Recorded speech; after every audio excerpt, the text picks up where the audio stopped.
Chapter 21. Now these are the judgments which thou shalt set before them. If thou buy an Hebrew servant, 6 years he shall serve, and in the 7th he shall go out free for nothing. If he came in by himself, he shall go out by himself. If he were married, then his wife shall go out with him. If his master have given him a wife, and she have borne him sons or daughters, the wife and her children shall be her master's, and he shall go out by himself. And if the servant shall plainly say, I love my master, my wife, and my children, I will not go out free, then his master shall bring him unto the judges. He shall also bring him to the door, or unto the door post, and his master shall bore his ear through with an awl, and he shall serve him forever. And if a man sell his daughter to be a maidservant, she shall not go out, as the menservants do. If she please not her master, who hath betrothed her to himself, then shall he let her be redeemed.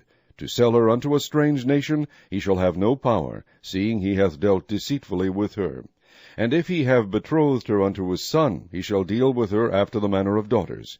If he take him another wife, her food, her raiment, and her duty of marriage shall be not diminished. And if he do not these 3 unto her, then shall she go out free without money. He that smiteth a man so that he die shall be surely put to death. And if a man lie not in wait, but God deliver him into his hand, then I will appoint thee a place whither he shall flee. But if a man come presumptuously upon his neighbor to slay him with guile, thou shalt take him from mine altar, that he may die. And he that smiteth his father or his mother shall be surely put to death. And he that stealeth a man and selleth him, or if he be found in his hand, he shall surely be put to death. And he that curseth his father or his mother shall surely be put to death.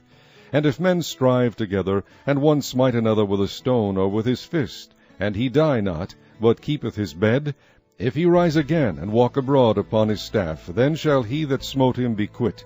Only he shall pay for the loss of his time, and shall cause him to be thoroughly healed. And if a man smite his servant or his maid with a rod, and he die under his hand, he shall be surely punished. Notwithstanding, if he continue a day or 2, he shall not be punished, for he is his money.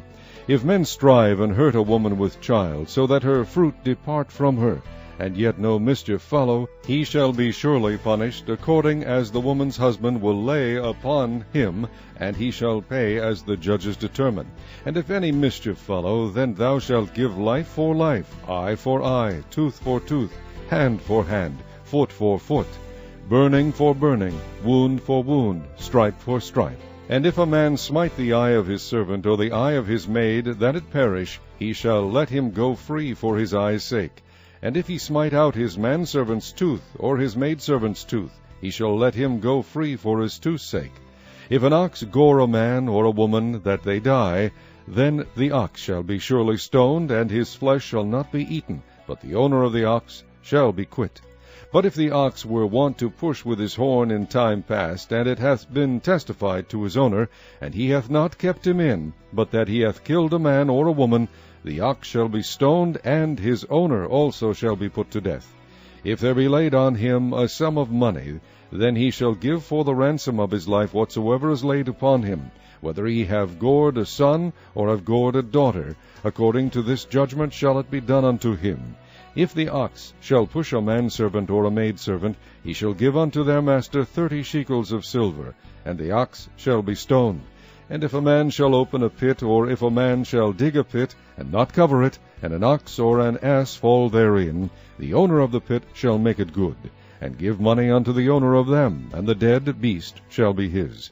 And if one man's ox hurt another's, that he die, then they shall sell the live ox, and divide the money of it, and the dead ox also they shall divide.